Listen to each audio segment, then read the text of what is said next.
Biarlah ku datang menyembah, membawa syukurku.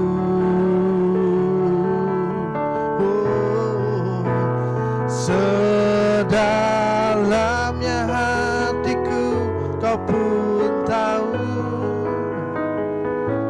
dan kasih-Mu tak jauh dalam jiwaku. Di dalam kesesakan, di dalam kemenangan, ku tahu Engkau selalu bersamaku. Oh, sedalamnya hatiku kau pun tahu, dan kasih-Ku tak jauh dalam jiwaku. Di dalam kesesakan, di dalam kemenangan, ku tahu Engkau selalu bersamaku. Di dalam kesesakan, di dalam kemenangan, ku tahu Engkau selalu bersamaku. Salam sejahtera, bertemu lagi dalam Voice of Hope. Dari penyangkalan menjadi pemulihan. Markus 14 ayat 66 sampai dengan 72, Markus 16 ayat yang ke-7. Petrus menyangkal Yesus adalah momen emosional yang dicatat dalam keempat Injil, Matius, Markus, Lukas, dan Yohanes. Peristiwa ini menyoroti kerapuhan manusia, namun berakhir dengan pesan tentang anugerah, pengampunan, dan pemulihan kasih karunia Allah. Saat perjamuan terakhir, Petrus bersumpah setia dan siap mati bersama Yesus. Namun Yesus menubuatkan bahwa sebelum ayam berkokok, Petrus akan menyangkalnya 3 kali. Dari kegagalan manusia menuju pemulihan Tuhan. Dari seseorang yang pernah bersumpah tidak mengenal gurunya, ia diubahkan menjadi saksi yang berani. Petrus tidak dibuang karena kegagalannya. Yesus justru merangkul dan mengutusnya kembali. Titik terendah Petrus ketika dia menyangkal Yesus. Dalam ketakutannya, Petrus menyangkal 3 kali. Di momen itu, Petrus merasa gagal, malu, dan terpisah dari Tuhan. Demikian juga dengan orang percaya, orang Kristen. Seringkali kita dipersudutkan, diperhadapkan ketika dalam ketakutan, kita seringkali mengambil keputusan yang salah, baik di dalam masalah pergaulan, masalah pekerjaan atau posisi jabatan, dan lain sebagainya.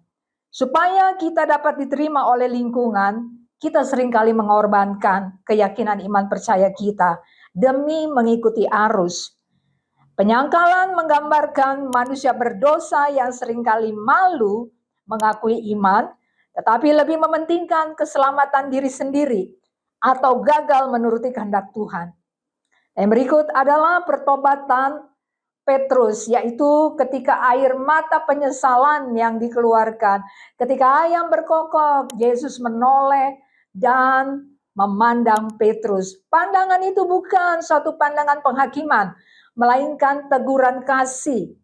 Oleh sebab itu, kita melihat ketika seorang manusia, ketika kita mengandalkan kekuatan diri sendiri, kita merasa kita mempunyai kesombongan yang mendominan di dalam hidup kita. Kita mampu melakukan segala sesuatu, bahkan ketika kita diperhadapkan dengan tembok yang besar, kita tidak mampu mendapatkan jalan keluar ataupun berbagai masalah dalam kehidupan kita, entah itu dalam penyakit, masalah pekerjaan. Kita seringkali merasa bahwa kekuatan kita lah yang memampukan kita mendapatkan kemenangan. Tuhan memandang kepada kita bukan pandangan yang menghakimi atau pandangan yang mencemooh, tapi Tuhan melihat kita dengan teguran kasih.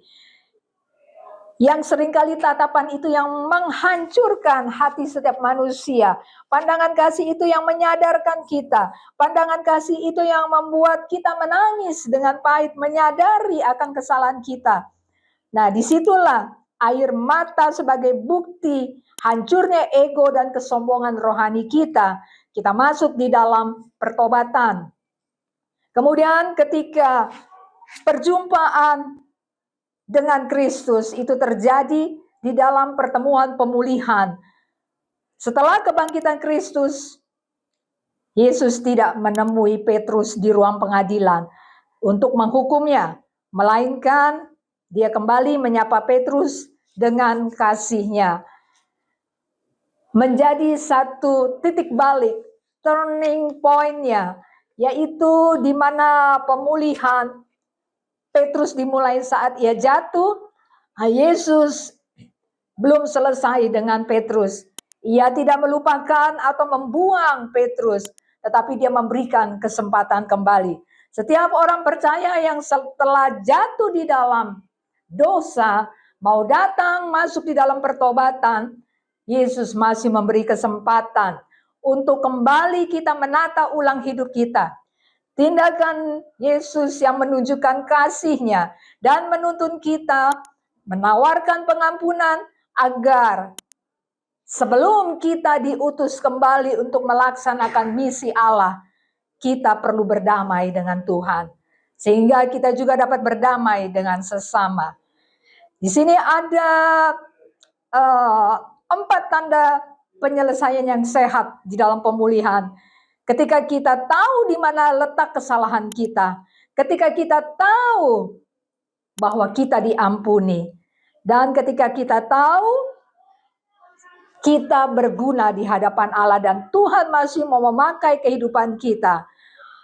Dan yang berikut adalah ketika kita tahu bagaimana caranya agar tidak jatuh lagi. Di dalam kebenaran firman-Nya dikatakan, ikutlah aku, itu perkataan Yesus sendiri. Dalam melayani Tuhan harus tetap fokus dan mengarahkan pandangan kita hanya kepada Tuhan itu sendiri, Yesus itu sendiri, agar kita tidak mudah jatuh.